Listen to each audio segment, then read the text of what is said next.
আসসালামু আলাইকুম বন্ধুরা, আজ আমাদের রেসিপি সূর্যমুখী ফুল পিঠা। চলুন রেসিপিটা জেনে নিই। 250 গ্রামের মতো দুধ নিয়েছি, 1 বাটি তালের রস নিয়েছি, ভালো করে নেড়ে নেব। নাড়া হয়ে গিয়েছে, 1 চামচ ঘি দিয়েছি, 1 চামচ নুন দিয়েছি, আবার ভালো করে মেখে নেব।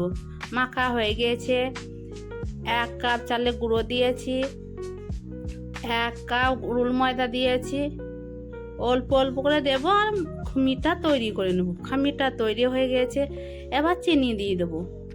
চিনি দিয়ে আবার মেখে নেব। মাখা হয়ে গেছে, এবার একটা প্লেটে তুলে নেব। তোলা হয়ে গেছে, এবার আস্তে আস্তে হাত দিয়ে মালিশ দিয়ে দেব। দেখুন, 1 চামচ ঘি দেব, আবার মালিশ দেব। এবার লিচি কেটে নিয়েছি, লিচি কেটে হাতের সাহায্যে গোল করে নেব। অল্প আটা ছড়িয়ে দেব। এবার রুটিটাকে বেলে নেব। বেলা হয়ে গেছে, একটা গ্লাস নিয়েছি, গ্লাসের সাহায্যে গোল গোল করে কেটে নেব। কাটা হয়ে গেছে, এবার একটা রুটি নিয়েছি, রুটিগুলোকে গ্লাসের সাহায্যে ছোট ছোট করে কেটে নেব। কাটা হয়ে গেছে, এবারে ছোট ছোট করে কেটে নিয়েছি, এইগুলোকে এক এক করে সাজিয়ে নেব। সাজানো হয়ে গেছে, একটা পেন নিয়েছি, পেনের সাহায্যে গোল গোল করে নেব।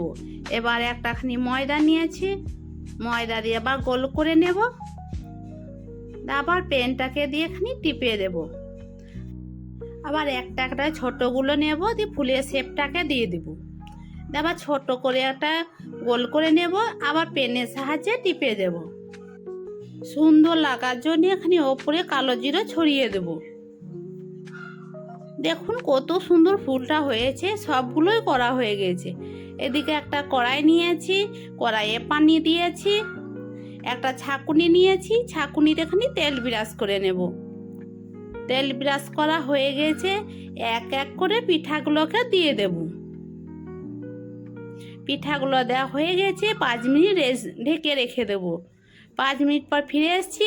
দেখুন পিঠাগুলো কত সুন্দর হয়েছে, বাড়িতে বানিয়ে দেখবেন। আল্লাহ হাফেজ।